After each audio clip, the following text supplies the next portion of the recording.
3일 신고 한자 53. 유천궁의 궁, 대궐궐, 문문, 살거, 집가. 궁에 대해서 알아보겠습니다. 뜻은 집궁이라고 하고요. 건물이 많이 늘어선 집을 나타낸다고 합니다. 옛날엔 귀천에 관계없이 썼으나 진나라 이후 대궐의 뜻으로만 썼다고 합니다. 지디간에서 설문회자를 보면 실이라고 써놨죠. Chinese etymology에도 건물인데 with many rooms 해서 방이 여러 개다 해서 palace다라고 해요. 그 위에 거는 지붕 모양이죠. 그리고 이 밑에 거는 방이 여러 개 연결된 모양이라고 합니다. 근문에 보면 이런 식으로 확실하게 지붕 모양이 나오죠. 그리고 방 두 개를 그림으로써 여러 개인 것을 나타냈죠. 갑골문에도 같은 구조로 되어 있습니다. 옛날 원시인들은 이런 식으로 집을 짓고 살았죠. 방이 하나인 개념이었습니다. 지붕을 만들고 그 안에 방을 여러 개 만들었기 때문에 집의 격이 달라진 것이죠. 그거를 궁이라고 한 것이죠. 궐에 대해서 알아보겠습니다. 궁궐이라고 많이 붙여서 쓰죠. 뜻은 대궐거리고요. 설문회자에서 보면 문관야라고 되어 있어요. 이 관이 보다라는 뜻이잖아요. 볼관 누각이라는 뜻이 있네요. 문과 벽이 없이 다락처럼 높이 지은 집이라고 합니다. 이런 식으로 문이 별도로 있지 않죠. 벽도 없어요. 이런 것을 관이라 한다. 여기 있으면 다 튀어있기 때문에 볼 수가 있잖아요. 그래서 볼관에서 누각이라는 뜻이 생긴 것 같습니다. 이런 누각은 일반인들 집에 있지 않죠. 궁궐 내에는 한두 개 있을 수가 있겠죠. 전망을 위해서. 이 갑골문 근문에 보이지 않는 글자이기 때문에 오래된 글자는 아닙니다. 문 안에 있는 글자가 결이라고 하는데 이것이 원래 없다, 모자라다, 비다는 뜻이라고 하잖아요. 그래서 누각 사진에서 보듯이 벽과 문이 없다 뜻을 나타내는 것으로 보입니다. 현재는 이 안에 궐로 쓰이지만 원래는 비어있다는 의미이기 때문에 모양이 단순하게 변한 거죠. 그렇기 때문에 이런 건 파자한다고 되는 상황이 아니죠. 그래서 이 글자를 다시 보면 이것은 사람 같거든요. 사람이 앉아있고 이거는 누워있는 모습 같아요. 어떤 사람은 누워있고 어떤 사람은 시중 들고 이런 모습이 아닌가. 궁궐로 검색을 해봤는데요.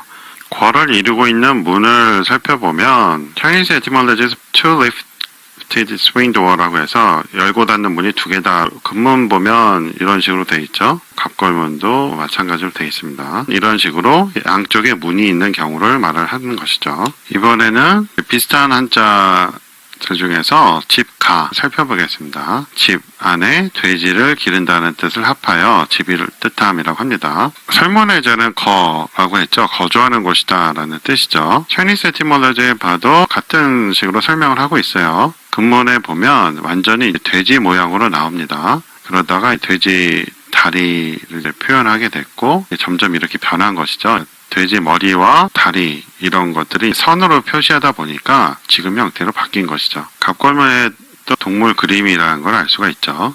옛날에는 집에서 돼지 우리를 만들어 놓고 돼지를 길렀다고 해요. 저 어렸을 때도 본 기억이 있고 제주도 여행 갔을 때도 집 바로 옆에 돼지 우리가 있어서 음식물 주고 그러더라고요. 식량으로서 돼지를 키운 것이죠. 이런 풍습이 동이족한테 있었다고 그래요. 한자의 원형인 갑골문, 근문이 동이족이 만든 거다라는 것이 집가에서도 증명이 되는 것이죠. 설문회자에 거라고 나왔기 때문에 거를 살펴보겠습니다. Chinese etymology에서는 이게 집 모양인 줄 알았는데 그게 아니고 쪼그리고 앉아있는 모습이라고 그래요.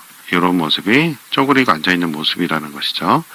옛 고자로 보이는 것은 upside down baby라고 해요. 이게 거꾸로 보면 아들 자자잖아요. 그래서 아기가 거꾸로 있는 모양. 그러니까 사람이 아기를 돌보는 모양이 되는 것이죠. 그래서 자신이 태어나서 거주하는 곳이라는 의미로 썼다. 이것은 사람 모양이 되는 것이고 이것은 아기 모양으로 어려서부터 클 때까지 이렇게 해석을 할 수도 있겠네요. 그래서 거주하는 것의 의미가 됐다라고 이해할 수 있겠습니다. 천신국. 하늘은 하나님의 나라요.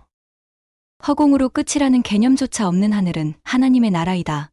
모든 우주가 신의 나라에 속하기에 그 안에서 벌어지는 모든 일은 신과 통한다. 유천궁.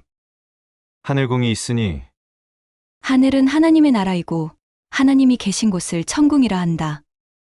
기독교에서는 천국이라 하는데 국가명은 다른 신의 나라가 있을 때 다른 나라와 구별을 위해 이름 짓는 것이니 하늘이 신의 나라요.